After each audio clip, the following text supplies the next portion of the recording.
As we mentioned this afternoon, there are major questions in Texas about the emergency plans that were in place ahead of last week's deadly floods in Texas. Yeah, local leaders there in what's called Flash Flood Alley are now in the spotlight over a flood warning system that was never built. ABC's Perry Russum with the details today.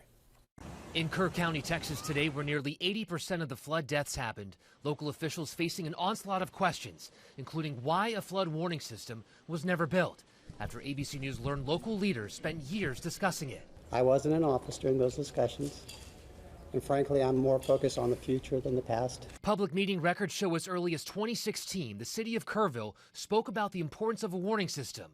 Last April, a local river authorities board unanimously authorized a contract upworth to about $73,000. Texas Governor Greg Abbott yesterday saying the state had assets, resources, and personnel in place ahead of the storm. The flood began on Friday morning.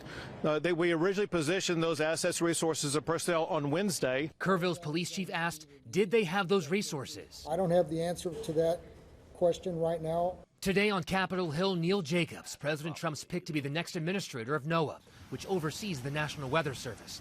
He was the acting chief in 2019 when Trump changed the expected impact of a hurricane with a Sharpie. Getting the warnings to the people, particularly at late hours of the night, is a challenge. I think we can do more advancements, moving away from copper wire, moving towards telecom, potentially satellite, to send out these messages. The National Weather Service is facing a staffing shortage, but the local weather office in Texas had surge staffing.